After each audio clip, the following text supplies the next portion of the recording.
Hello students. तो चलिए आज की क्लास हम लोग स्टार्ट करते हैं।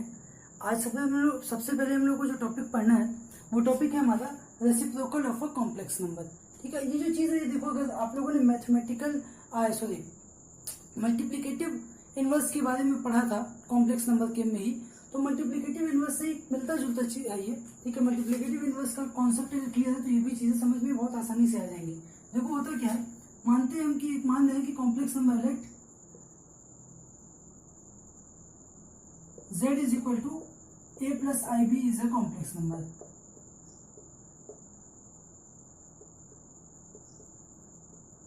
तो z अगर एक कॉम्प्लेक्स नंबर है तो हम लोग क्या बोलेंगे कि reciprocal of z will be, किसी भी चीज का रेसिप्रोकल अगर हम लोग निकाले तो क्या होता है वो 1/z हो जाता है। ठीक है, किसी भी क्वांटिटी का, मान लो फंक्शन कोई क्वांटिटी है a, तो उसका रेसिप्रोकल 1/a होता है। तो उसी तरीके से reciprocal of z will be 1/z। तो अगर हम लोग ये लिखे कि z इज इक्वल टू क्या है, a प्लस आई बी है, तो यहां से 1/z क्या मिल जाएगा, ये होगा 1/a प्लस आई बी। और एक चीज हम लोगों ने पढ़ी थी कॉन्जुगेट। ठीक है, कि अगर कोई भी नंबर इस तरीके से दिया हो 1/a प्लस आई बी, तो हम लोग इसको क्या कर सकते हैं, रेशनलाइज कर सकते हैं। रेशनलाइज करने का क्या मतलब होता है कि नीचे से हम लोग मतलब डिनोमिनेटर में ये a प्लस आई बी मतलब कॉम्प्लेक्स पार्ट कुछ ना रहे, एक हम लोग को परफेक्ट रियल नंबर मिल जाए डिनोमिनेटर में। इसके लिए हम लोग क्या करते थे, इसमें हम लोग मल्टीप्लाई करते थे और डिवाइड करते थे किससे, इसके कॉन्जुगेट से। तो a प्लस आई बी का कॉन्जुगेट क्या है, a माइनस आई बी है। तो मल्टीप्लाई करेंगे a माइनस आई बी से और डिवाइड करेंगे a माइनस आई बी से, तो रिजल्ट पे कोई फर्क तो पड़ेगा नहीं, ओवरऑल तो यही रहेगा। अब यहां से देखो ये क्या हो जाएगा, a माइनस आई बी तो ऊपर आ जाएगा किसमें, न्यूमरेटर में, sorry a minus I B upon ये a plus B A minus B. A plus B A minus B type का है, मतलब कि क्या हो गया, a square minus B square, B square means I square B square, और I square की वैल्यू होती है क्या, -1। तो आई स्क्वायर की वैल्यू अगर हम लोग -1 यहाँ पे रखेंगे तो क्या हो जाएगा, ये ओवरऑल अगर रिजल्ट देखें तो ये हो जाएगा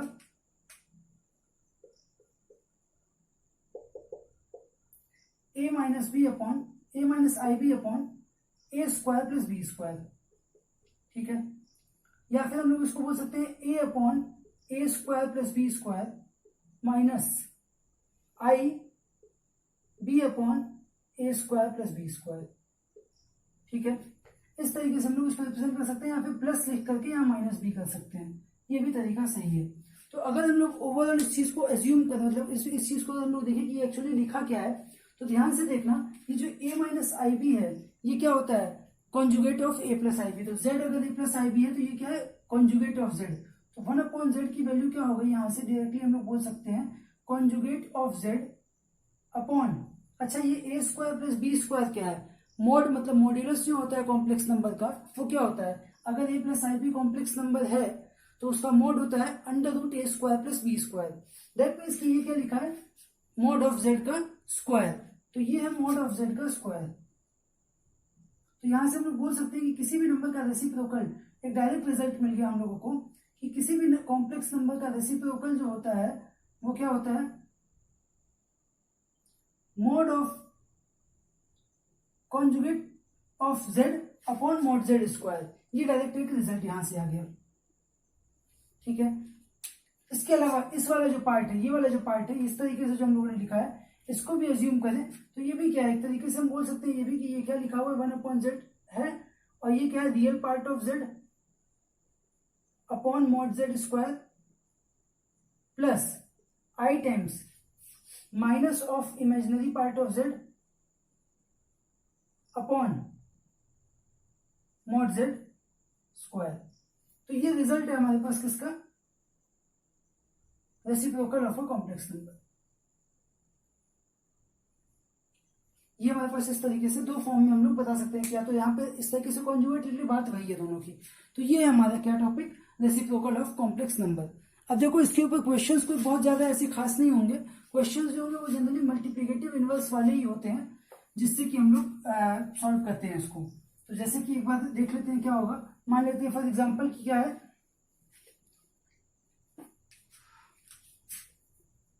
एक कॉम्प्लेक्स नंबर गिवन मान लेते हैं z, सॉरी एक एग्जांपल है कि कॉम्प्लेक्स नंबर z क्या है, 4 माइनस 7i, ठीक है। तो 4 माइनस 7i अगर लिखा है तो इसका क्या मतलब हो गया, हम लोग डायरेक्टली लिख सकते हैं कि 1/z इज इक्वल टू क्या होता है, z bar upon mod z square, ठीक है। या हम लोग इसको बोल सकते हैं a minus I B upon A square plus B square, ऐसा भी बोल सकते हैं, ठीक है। तो कंपेयर करो, अगर इसको हम लोग ये वाला जो टर्म लिखा हुआ है इसको हम लोग कंपेयर करें a प्लस आई बी से, तो क्या पता चलेगा कि a की वैल्यू 4 है और b की वैल्यू -7 है, a 4 और b -7। तो यहाँ पे जब सब्स्टिट्यूट करेंगे तो ये क्या हो जाएगा, यहाँ पे 1/z की वैल्यू क्या आ जाएगी, a की वैल्यू 4 है और b की वैल्यू -7, तो i -7 upon 4 square plus -7 square, ठीक है। तो ये क्या हो जाएगा, माइनस माइनस प्लस हो गया, तो 4 + 7i अपॉन 4 स्क्वायर 16 और -7 स्क्वायर 49, 65 हो गया, ठीक है। तो इसको हम लोग डायरेक्टली इस तरीके से भी लिख सकते हैं, 4/65 प्लस i इंटू 7/65, ठीक है। तो a प्लस आई बी के फॉर्म में ये हमारा 1/z की रेसिप्रोकल ऑफ z की वैल्यू आ गई, ये इस तरीके से फाइनली, ठीक है। तो छोटा सा टॉपिक है और बहुत ऐसा टफ भी नहीं है, छोटी सी चीज थी, ठीक है। तो ये हो गया हमारा टॉपिक ओवर। अब देखो इस ओवरऑल अभी तक हम लोगों ने जो चीजें पढ़ी हैं, कॉम्प्लेक्स नंबर में जो टॉपिक्स हम लोगों ने पढ़ लिए हैं, ओवरऑल कुछ क्वेश्चंस अगर हम लोग इसके ऊपर देखें, जो क्वेश्चंस जनरली थोड़े से अच्छे लेवल के क्वेश्चन हैं, उनको अगर हम लोग सॉल्व करें तो स्टार्ट करते हैं उसके ऊपर। जैसे कि देखो एक कैटेगरी के क्वेश्चन बनते हैं हमारे पास जनरली, वो क्या होता है कि किसी भी पॉलिनोमियल की वैल्यू निकालनी होती है, ठीक है। यहाँ पे क्वेश्चन बनता है कि पॉलिनोमियल की वैल्यू बताओ। जैसे कि एक एग्जांपल हमारे सामने दिया हुआ है कि find the value of x³ + 7x²। Question में लिख देता हूं, find value of x³ + 7x², ठीक है, -x + 16। और कब निकालना है, व्हेन x की वैल्यू दे दी रहेगी, क्या है x की वैल्यू, यहां पर x है 1 + 2i। तो ऐसे क्वेश्चन बनते हैं जहां पर x क्या होगा, हमारा एक इमेजिनरी पार्ट होगा। तो देखो रियल नंबर का जब भी केस आता था तो ये ऐसे क्वेश्चन बहुत सॉल्व किए छोटे क्लासेस में, 9th 10th में ऐसे क्वेश्चन बहुत किए होंगे जहां पे x की वैल्यू है और इसकी वैल्यू निकालनी है। तो करते क्या थे भाई, सीधी सी चीज, x की वैल्यू को यहाँ पे सब्स्टिट्यूट कर देते थे, गिवन इक्वेशन जो भी हम लोग को दिया है, पॉलिनोमियल जो भी दिया हुआ है, और वहां से फिर x फाइंड कर देते थे। यहाँ पर भी कुछ चीजें देखो उसी तरीके से होंगी, बस फर्क क्या आएगा, फर्क ये होगा कि हम लोग करेंगे क्या, कभी भी ऐसा क्वेश्चन है जहां पे x की वैल्यू इस तरीके से दी है तो करो क्या, इमेजिनरी पार्ट को एक साथ रखो, रियल पार्ट को एक साथ रखो, ठीक है। तो सॉल्यूशन देखो कैसे करेंगे, गिवन क्या है हमारे पास, x = 1 + 2i। तो यहां से हम क्या बोल सकते हैं, मैंने बोला कि रियल पार्ट एक तरफ रखो, इमेजिनरी पार्ट दूसरे साइड कर दो, x - 1 हो गया और ये हो गया 2i। अब हम लोग क्या करेंगे, स्क्वायरिंग बोथ साइड्स, तो दोनों साइड का स्क्वायरिंग करेंगे तो क्या मिल जाएगा, देखो यहां से x² + 1 - 2x, ठीक है, ये हो गया x - 1 का square is equal to 2i², sorry 2i whole square, तो 2 का स्क्वायर तो 4 हो गया और i² क्या होता है -1, तो ये -4 आ जाएगा इधर, ठीक है। ये इक्वेशन हमारे पास बन गई। यहां से हम बोल सकते हैं क्या कि x² - 2x और ये -4 इधर शिफ्ट हो गया तो +5 इज इक्वल टू 0 हो जाएगा, ठीक है। इतनी बात तो हर किसी को समझ में आ रही होगी कि ये इस तरीके से हम लोग लिख सकते हैं।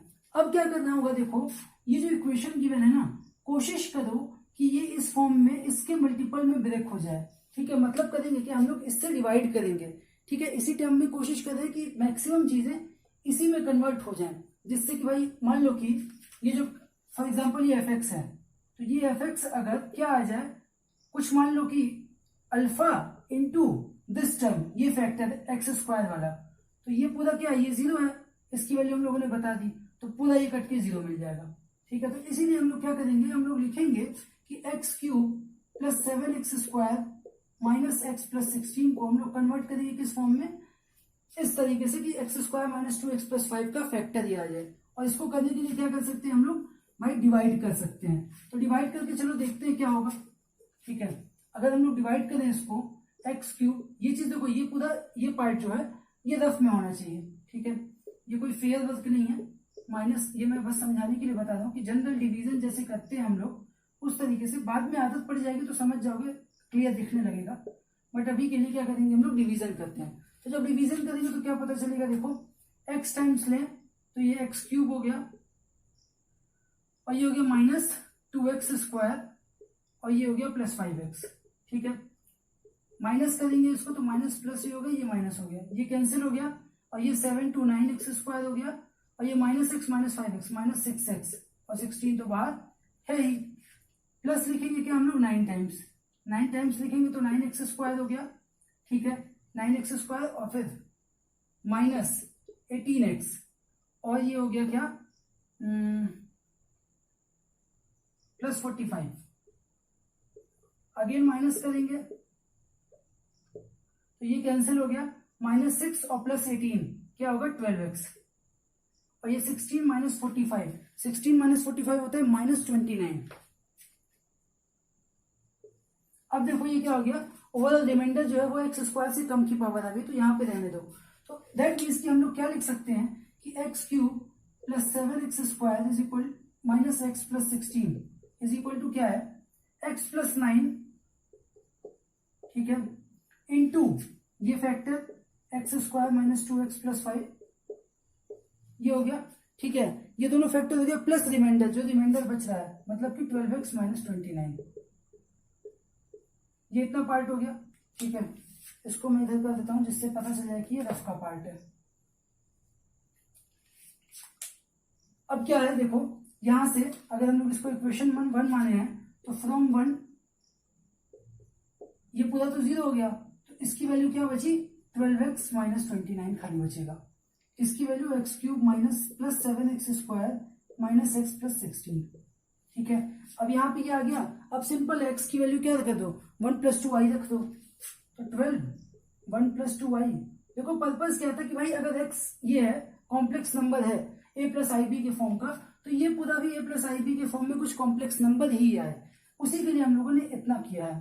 तो यहां से देखो ये क्या होगा 12 हो गया, 12 माइनस 29, तो 12 माइनस 29 हो जाएगा माइनस 17, ठीक है, माइनस 17 और प्लस 12 इंटू 2 24i, ये आ गया हमारा result a plus I B के फॉर्म में। तो ये है फाइनल रिजल्ट। इस तरीके से हम लोग ऐसे क्वेश्चन को सॉल्व करते हैं, ठीक है।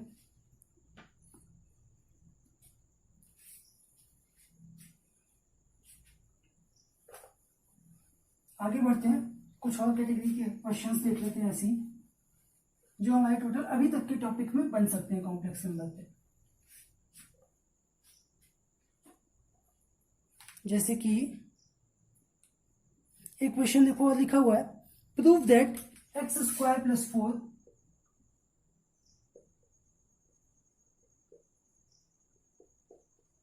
Is equal to x plus 1 plus i, x plus 1 minus i,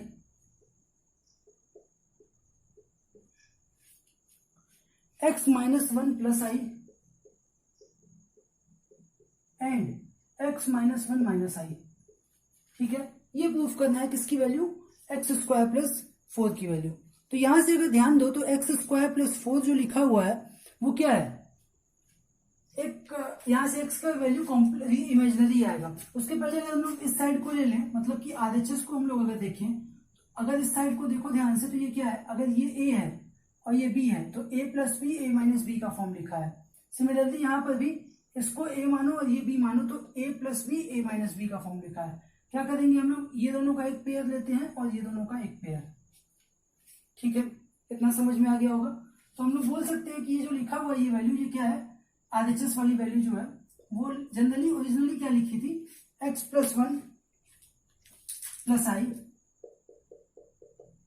x plus 1 minus i, ठीक है, इसको एक साथ ले लो और दूसरे ब्रैकेट में x minus 1 plus i, x minus 1 minus i, ये दूसरे ब्रैकेट में आ गया, ठीक है।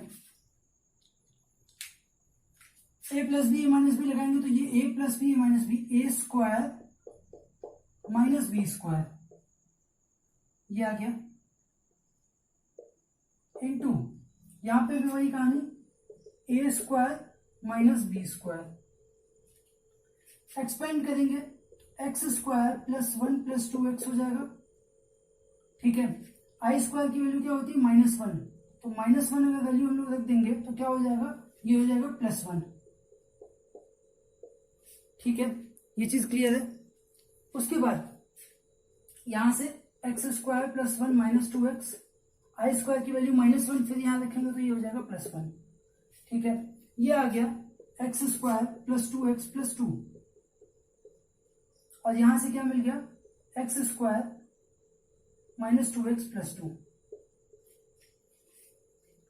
ठीक है, ध्यान से देखो तो ये भी क्या है, रीअरेंज करें तो x square plus 2 plus 2x है और x square plus 2 minus 2x है, तो a प्लस बी और a minus B, again a plus B minus B बन गया, तो a square minus B square फिर से लिख देंगे, a square means X square plus 2 whole square.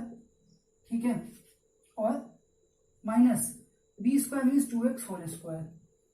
ठीक है, तो ये क्या हो गया, यहां से देखो तो एक्सपेंड करें तो x टू द पावर 4, ठीक है, प्लस 4 प्लस 4x स्क्वायर, और ये क्या हो जाएगा 2 × 4 और x square minus 4x square हो गया, तो 4x square cancel out, result क्या आएगा हमारे पास x to the power 4 plus 4।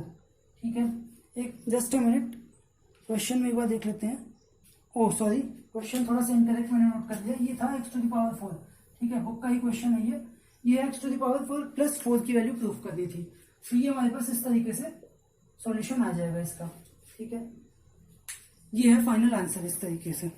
तो कोई बहुत नई चीज नहीं थी इसमें, बस थोड़ा सा यही दिमाग लगाना था कि रीअरेंज कैसे करना होगा।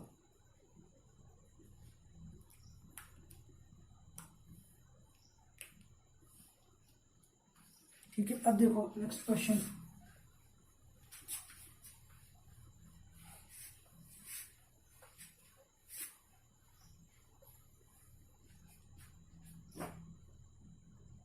अगला क्वेश्चन क्या है कि find real theta such that,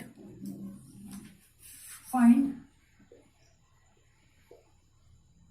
real theta such that, अच्छा रियल थीटा लिखने बोलो कि रियल वैल्यूज देखनी है। ठीक है, सच दैट क्या प्रूफ करना है कि 3 + 2i sin theta, 3 + 2i sin theta upon 1 - 2i sin theta is purely real.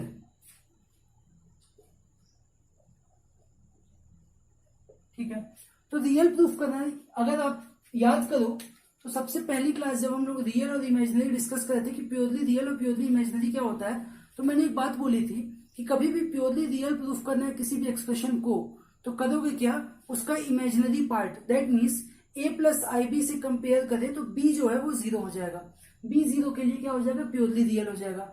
अगर प्योरली इमेजिनरी प्रूफ करना है तो a जो है मतलब रियल पार्ट है उसको 0 प्रूफ कर दो। तो ये जो कॉम्प्लेक्स नंबर हमारे सामने दिया हुआ है, सबसे पहले तो क्या करेंगे, इसको हम लोग a + ib के फॉर्म में लिख लेंगे, और ये बात भी पता है कि a + ib के फॉर्म में लिखने के लिए इसको हम लोगों को रेशनलाइज करना पड़ेगा। ठीक है, कॉन्जुगेट से मल्टीप्लाई करना पड़ेगा डिनोमिनेटर के कॉन्जुगेट से डिवाइड एंड मल्टीप्लाई करेंगे पूरे फंक्शन में, तो हम लोगों को एक कॉम्प्लेक्स नंबर a + ib के फॉर्म में मिल जाएगा। फिर कंपेयर करेंगे, तो देखो सॉल्यूशन स्टेप वाइज कैसे करेंगे हम लोग इसको। तो मान लेते हैं कि क्या है कि let z = 3 + 2i sin theta upon 1 - 2i sin theta. तो हम लोग क्या लिख सकते हैं, z को ही हम लोग एक चीज और लिख सकते हैं क्या, 3 + 2i sin थीटा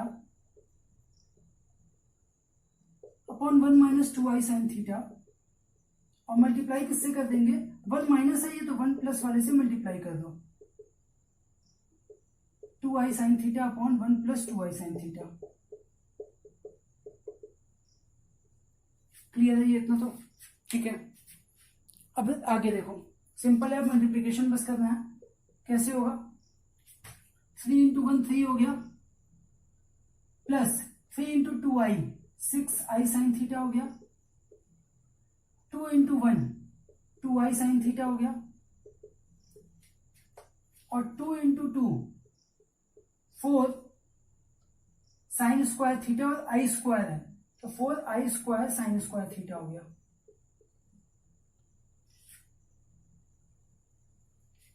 ठीक है, upon a plus B, A minus B है तो सिंपल है, A square minus B square की जगह क्या हो जाएगा 4i square sine square theta.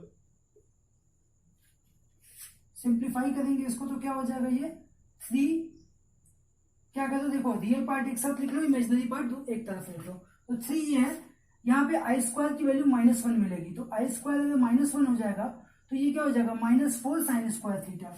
एक साथ लिखेंगे तो 3 - 4 साइन स्क्वायर थीटा यहाँ पे आ जाएगा एक ब्रैकेट में, दूसरे में आई कॉमन ले लो तो क्या बचेगा 6i साइन थीटा और 2i sine theta, 8i sine theta है, तो आई के साथ हम लोग लिख सकते हैं 8 साइन थीटा, कुछ इस तरीके से, तो a प्लस आई भी मिल गया। अच्छा, डिनोमिनेटर में क्या होगा, आई स्क्वायर की वैल्यू अगर हम लोग 1 ले ले, सॉरी -1, तो आई स्क्वायर -1 लेने से ये +1 हो जाएगा, तो ये हो गया 1 + 4 साइन स्क्वायर थीटा। ठीक है, इसी को हम लोग अगर सेपरेट कर दें तो 3 - 4 sine square theta upon 1 + 4 sine square theta हो गया,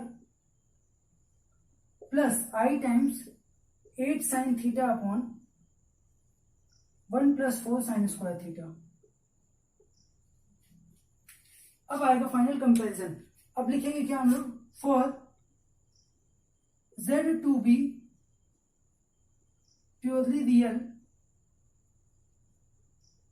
8 sine theta upon 1 + 4 sine square theta, ये क्या है, ये इसका इमेजिनरी पार्ट है, ध्यान से देखो तो ये इसका इमेजिनरी पार्ट है, ये क्या होना चाहिए 0 होना चाहिए। ठीक है, अब अगर हम लोग इसको 0 प्रूफ करने लगे तो इसका मतलब क्या हो जाएगा कि अब देखो ये साइन, ये जो फैक्टर है 1 + 4 साइन स्क्वायर थीटा, यहाँ पे साइन स्क्वायर थीटा की मिनिमम वैल्यू क्या होगी 0 या 0 से बड़ा ही होगा साइन स्क्वायर थीटा, तो क्योंकि स्क्वायर टर्म है, दैट मीन्स कि ये पूरा क्वांटिटी जो है ये 1 से ज्यादा ही होगी, 0 तो नहीं हो सकती, तो हम लोग क्या करेंगे इसको इधर मान सकते हैं कि भाई अगर ये 0 नहीं है तो जो न्यूमरेटर है वो 0 होना चाहिए, तो यहां से क्या हो गया 8 साइन थीटा = 0। ठीक है, और 8 साइन थीटा अगर 0 है दैट मीन्स कि साइन थीटा भी क्या आ गया 0 आ गया। ठीक है, साइन थीटा अगर 0 है तो ध्यान से समझना इस चीज को, ट्रिग्नोमेट्री का वैसे तो ये पार्ट था जो कि सिलेबस से हट चुका है, अभी जनरल सॉल्यूशन का पार्ट था। ठीक है, कि अगर साइन थीटा 0 है तो थीटा की वैल्यू क्या होगी, अब बोलोगे बहुत से बच्चे बोलेंगे सर 0, ठीक है 0 होगी, बात सही है, बट यहाँ पे क्या बोला कि रियल थीटा मतलब रियल नंबर में 0 के अलावा भी बहुत सारे नंबर होंगे जिनके लिए साइन थीटा 0 होता है, तो जनरल वैल्यू हम लोगों को लिखनी होती है। तो एनालाइज करो, तो ग्राफ साइन का कुछ ऐसा होता है, अब ये 0 कब कब मिलता है, 0 पे मिलता है, उसके बाद फिर पाई पे, फिर 2 पाई पे, फिर 3 पाई पे, ऐसे करके मिलता रहता है, पीछे भी ऐसे ही मिलेगा निगेटिव पे भी। दैट मीन्स कि हम बोल सकते हैं क्या कि 0 n पाई जब भी वैल्यू है, इसकी वैल्यू साइन थीटा की वैल्यू जब भी n पाई हो, n क्या है कोई भी इंटीजर हो सकता है, n कोई भी इंटीजर हो तो इंटीजर मल्टीपल ऑफ पाई पे साइन थीटा 0 होता है, तो यहां से हम लोग डायरेक्टली लिख सकते हैं क्या होगा ये भी, इसकी वैल्यू साइन n पाई। ठीक है, जहां पे हम लोग स्पेसिफाई कर देंगे कि n बिलोंग्स टू क्या इंटीजर। ठीक है, n i लिख लो या फिर z लिख लो, बहुत से लोग z ही लिखते हैं। ठीक है, n बिलोंग्स टू z, तो यहां से हम लोग बोल सकते हैं क्या सीधी सी बात कि थीटा क्या होगा, थीटा = n पाई। ठीक है, थीटा की वैल्यू आ जाएगी यहां से n पाई, फाइनल आंसर। तो इंटीग्रल मल्टीपल ऑफ पाई के लिए ये क्या होगा, प्योरली रियल होगा। ठीक है, कुछ ऐसे क्वेश्चन भी बनते हैं। ये हो गया, अब ठीक है आगे और देख लेते हैं एक और ऑलमोस्ट जो भी टाइप के क्वेश्चंस बन सकते हैं वो सारी चीजें मैं कवर करा दे रहा हूँ, जितने भी अलग अलग टाइप्स के क्वेश्चन थे, जिससे कि कोई दिक्कत ना आए कभी भी ऐसे क्वेश्चन सामने आए तो। अब देखो एक ये दिया हुआ है, find non zero integral, NCERT का ही है ये, find non zero integral solution of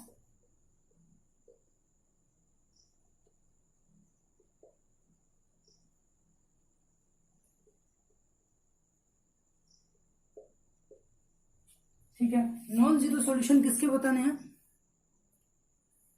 mod of 1 plus I to the power X, ठीक है, sorry 1 minus I, mod of 1 minus I to the power x is equal to 2 to the power X. तो ध्यान से समझो, ये क्या है यहाँ पर 1 माइनस आई एक कॉम्प्लेक्स नंबर है, तो 1 माइनस आई अगर एक कॉम्प्लेक्स नंबर है और उसका मोड निकालने के लिए बोल रहा है, ये क्या बोल रहा है भाई कि मोड निकालो, तो पहले तो 1 प्लस आई 1 माइनस आई का मोड निकाल लो। तो 1 माइनस आई को कंपेयर करोगे ए प्लस आई बी से, तो ए की वैल्यू 1 है और बी की वैल्यू -1 है, तो 1 माइनस आई का मोड हो जाएगा 1 स्क्वायर अंडर रूट में 1 स्क्वायर प्लस -1 स्क्वायर, 1 स्क्वायर भी 1 -1 स्क्वायर भी 1, तो ये 1 + 1 2 हो गया, रूट 2 आ जाएगा आंसर इसका। तो root 2 to the power X हो जाएगा, मतलब कि यहां से हम लोग बोल सकते हैं 1 minus I to the power x is equal to root 2 to the power x. अच्छा, root 2 to the power x का मतलब क्या हो गया? रूट 2 होता है 2 टू द पावर 1/2 और whole power X, that means कि इसको हम लोग लिख सकते हैं 2 टू द पावर x/2, ठीक है। और अकॉर्डिंग टू क्वेश्चन क्या बोल रहा है कि 2 to the power x/2 is equal to क्या होना चाहिए? 2 टू द पावर x होना चाहिए।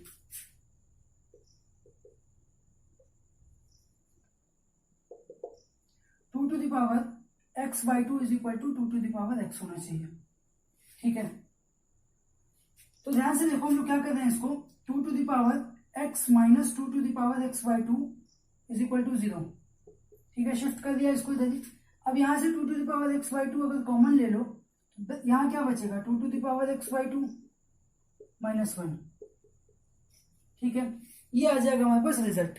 तो यहां से अगर ध्यान से देखिए हम लोग, तो क्या पता चलता है कि या तो ये 0 हो, ठीक है। तो देखो 2 टू द पावर x/2 सोच करके देखना कि किसके लिए 0 हो सकता है। अगर ये पूरी वैल्यू 2 के पावर कुछ भी हो, ये कभी 0 होगा क्या? पॉसिबल नहीं है 0 होना, ठीक है। किसी भी वैल्यू के लिए ये तो 0 नहीं जाएगा, तो दैट मीन्स कि ये 0 होगा। तो 2 to the power x/2 -1 is equal to 0 implies 2 to the power x/2 is equal to 1, और 1 को क्या बोल सकते हैं कि 2 टू द पावर 0 है, और अगर ये 0 है तो इसका मतलब क्या हो गया? x/2 इज इक्वल टू 0 और x इज इक्वल टू 0, ठीक है। एक ही आंसर मिल रहा है। तो क्या बोला है देखो कि नॉन जीरो इंटीग्रल सॉल्यूशन बताओ, बट यहां से क्या पता चला कि भाई एक ही सॉल्यूशन है, वो भी क्या है? 0 है। तो स्टेटमेंट हम लोग लिख देंगे कि hence the given equation has no non zero integral solution, ठीक है, मतलब कि कोई भी नॉन जीरो इंटीग्रल सॉल्यूशन इसके है ही नहीं। फाइन,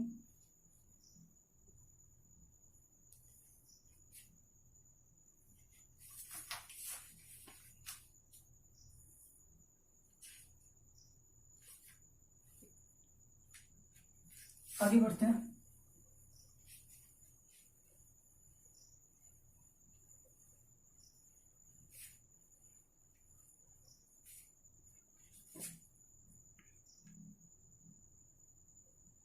एक और क्वेश्चन है, देखो अच्छा क्वेश्चन है ये। स्टेटमेंट गिवन है, देखो ये दिया हुआ है mod z1 is equal to mod z2 if mod of z1 is equal to mod of z2 is equal to mod of z3 and so on is equal to mod of zn, और सबका क्या equal है भाई? mod की value 1 दी हुई है। यहां से क्या पता चल रहा है कि ये कई सारे नंबर है, n कॉम्प्लेक्स नंबर्स हैं, और सबका मॉड्यूलस जो है वो क्या है? 1 के इक्वल है। तो प्रूफ करना है, prove that mod of z1 plus z2 and so on plus zn, सबका ऐड करके फिर कंबाइंड मॉड ले रहे हैं, वो किसके इक्वल प्रूफ करना है हम लोगों को? Mod of 1/z1 plus 1/z2 plus so on 1/zn तक। मतलब कि क्या करो? कॉम्प्लेक्स नंबर को ऐड करके मॉड लो, या फिर रेसिप्रोकल का सम करके फिर मॉड लो, दोनों इक्वल आएगा, ये प्रूफ करना है इस गिवन क्वेश्चन के लिए। अगर कंडीशन ये है तो कैसे करेंगे इसको, समझते हैं। चलो अब यहां से समझने की कोशिश करना कि कभी भी कोई कॉम्प्लेक्स नंबर अगर हमारे पास गिवन है, ठीक है, तो हम लोग कर क्या रहे हैं इसमें? मॉड देखना होता है, तो mod of Z mod of Z1 अगर हम लोग सोचें, सोचने का तरीका समझो कि कैसे सोचेंगे इस क्वेश्चन का आंसर। तो कंडीशन क्या गिवन है, मॉड ऑफ Z1 गिवन है, या किसी भी पर्टिकुलर कॉम्प्लेक्स नंबर का मॉड गिवन है। तो मॉड होता क्या है, अगर ध्यान से हम लोग समझें तो क्या होगा कि mod Z square is equal to क्या पढ़ा है हम लोगों ने कि Z1 इंटू Z बार हो सकता है। Z1 इंटू Z1 बार क्या हो सकता है, मॉड Z स्क्वायर हो सकता है। इसका मतलब है कि अगर हम लोग ये जो टर्म दिया हुआ है अंदर, ये वाला दिया हुआ है सबका एडिशन, इसमें हम लोग कहीं पे ये ले आते हैं अगर Z इंटू Z1 बार, तो हम लोगों को वैल्यू 1 1 1 मिलने लगेगी। ठीक है, तो करेंगे उसके लिए करते क्या होगा कि भाई Z1 को यहाँ पे ये लाना है, तो सिंपल सी बात है कि हम लोग मल्टीप्लाई डिवाइड कर दे इसी टर्म से। ठीक है, Zn इसको हम लोगों ने क्या किया, Z1 into Z1 bar upon Z1 बार, ठीक है, plus Z2 into Z2 bar upon Z2 bar, plus so on कहां तक गए, Zn into Zn bar upon Zn बार तक। क्लियर है। अब ये Z1 इंटू Z1 बार जो ये लिखा हुआ है, इसको हम लोग लिख सकते हैं मॉड ऑफ Z1 स्क्वायर। तो ये क्या हो गया, mod of Z1 square numerator में अपॉन Z1 बार। सिमिलरली ये क्या हो गया, mod of Z2 square upon Z2 bar, and so on. इसको हम लोग लिख सकते हैं Zn mod Zn square upon Zn बार। अब देखो कंडीशन क्या गिवन है क्वेश्चन में हमारे पास कि मॉड सबका क्या है, 1 है, तो भाई 1 स्क्वायर सबके जगह आ जाएगा। तो क्या बचा हमारे पास, 1 अपॉन Z1 बार प्लस 1 अपॉन Z2 बार प्लस 1 अपॉन Zn बार तक। ठीक है, ये चीज होपफुली सबको समझ में आ गई होगी। तो अब यहां से अगर देखो तो होता क्या है, अगर एनालाइज करो तो बार जो लग रहा है ये हमारे पास, ये हम लोगों ने प्रॉपर्टी एक देखी थी कॉन्जुगेट की, कि हमारे पास ए बार मान लो कॉम्प्लेक्स नंबर Z1 है उसके ऊपर बात लगा है, प्लस Z2 है उसके ऊपर बात लगा है, तो हम लोग क्या बोल सकते थे कि भाई सबका कॉमन है ये, मतलब Z1 प्लस Z2 बार है ये, अलग अलग के बजाय हम लोग एक साथ हम लोग इसको बोल सकते थे। तो अगर ये एक साथ लिखा हुआ है, इसका मतलब है कि हम लोग ये बोल सकते हैं कि ये जो नंबर है, पहली चीज तो देखो 1 अपॉन Z1 बार है, तो इसको हम लोग क्या बोल सकते हैं, 1 upon Z1 plus 1 upon Z2 plus 1 ये जाएगा 1 अपॉन Zn तक, मॉड रहेगा ही बाहर। ठीक है, क्योंकि मॉड क्वेश्चन में गिवन है, और ये ओवरऑल होल पे बात लग जाएगा। ठीक है, ये भी चीज समझ में आ गई होगी। दूसरी एक कंडीशन देखो, हम लोगों ने एक पढ़ी थी कि कभी भी मॉड निकाल ले हो, ठीक है, मॉडुलस निकाल ले हो, तो अगर Z बार का मॉड निकालो या फिर Z का ही बार निकाल दो, मॉड निकाल दो, दोनों इक्वल होता है। क्यों, क्योंकि Z बार क्या होता है, A माइनस आई बी होता है। तो भाई A माइनस आई बी का भी जब ऐसे रूट लोगे तो A square plus minus B square होगा, तो ये भी ultimately A square plus B square ही है, और ये भी क्या है, A square plus B square root ही है। तो अगर ये बार है और मोड बार लगाया है, तो भाई बार हटा दो तब भी बात सही होगी। तो अगर बार हम लोग हटा दें तो इसका मतलब है कि इसको हम लोग देखो इधर लिख रहा हूं मैं कि इसको कैसे लिख सकते हैं, 1 upon mod of 1 upon Z1 plus 1 upon Z2 and so on 1 upon Zn तक। ठीक है, और ये क्या है हमारे पास, RHS से हमारे पास आ गया, LHS से यहाँ पे स्टार्ट किया था, तो LHS is equal to RHS आ गया, हेंस प्रूव्ड। ठीक है, तो सोचने का तरीका बस आप लोगों को देखना है कि कहां से सोचना कहां से, कि क्या करना है। तो सोच वहीं पे आएगी कि देखो जो कंडीशन गिवन है, ठीक है, उसकी हेल्प लेना है, जो प्रूफ करना है उसमें सोचो कि जो गिवन है उसको हम लोग कैसे यूज कर सकते हैं, मैनिपुलेट कैसे कर सकते हैं। तो मैनिपुलेशन देखो इसी तरीके से होगा इसका। ठीक है, तो ये था हमारा आज का लेक्चर। होपफुली समझ में आया होगा आप लोगों को सारी चीजें कि किस तरीके से हम लोग कॉम्प्लेक्स नंबर का जो भी सिलेबस है, मतलब जो चीजें हम लोगों ने अभी पढ़ी हैं अभी तक, उसके क्वेश्चंस को, डिफरेंट क्वेश्चंस को आज हम लोगों ने सीखा कि कैसे कैसे हम लोग हैंडल करते हैं। ठीक है, अब अगला जो हमारा नेक्स्ट लेक्चर होगा उसमें देखो, अगर आप अपनी बुक को देखोगे तो कॉम्प्लेक्स नंबर का स्क्वायर रूट निकालना, square root of complex number था, ये सिलेबस से अभी CBSE ने हटा दिया है। ठीक है, CBSE ने सिलेबस से हटा दिया, बट फिर भी इसका क्विक ओवरव्यू हम लोग देखेंगे कि कैसे निकालते हैं। मैं एक मेथड बस बताऊंगा आप लोगों को कि कैसे निकालते हैं, छोटा सा एग्जांपल, बस ज्यादा नहीं, 5 मिनट का टाइम लेकर के इसको हम लोग सीखेंगे, जिससे कि कॉम्पिटेटिव एग्जाम्स में या बाकी कहीं पे यूज होता हो तो समझ में आ जाए उसको। ठीक है, ज्यादा टाइम टेकिंग है नहीं, तो पढ़ लेंगे इसको हम लोग। उसके बाद फिर नेक्स्ट जो हमारा टॉपिक है वो है polar and vector representation of vectors. उसमें भी पोलर वाला जो पार्ट है वो हटा दिया सीबीएसई ने सिलेबस से, खाली वेक्टर वाला पार्ट है अभी। फिर भी पोलर वाला पार्ट अगेन बहुत ज्यादा, मतलब बहुत ज्यादा कुछ नहीं, अगर एक ओवरव्यू लेना चाहें हम लोग तो 5 मिनट का वो पार्ट है, तो उसको भी हम लोग आगे फर्दर क्लासेस में बिल्कुल पढ़ेंगे। और फिर कॉम्प्लेक्स नंबर का पार्ट इस तरीके से हम लोग कंप्लीट करेंगे। एंड नेक्स्ट फिर उसके बाद क्वाड्रेटिक इक्वेशंस को पढ़ना है। ठीक है, तो आज के लिए इतना ही। Thank you for connecting.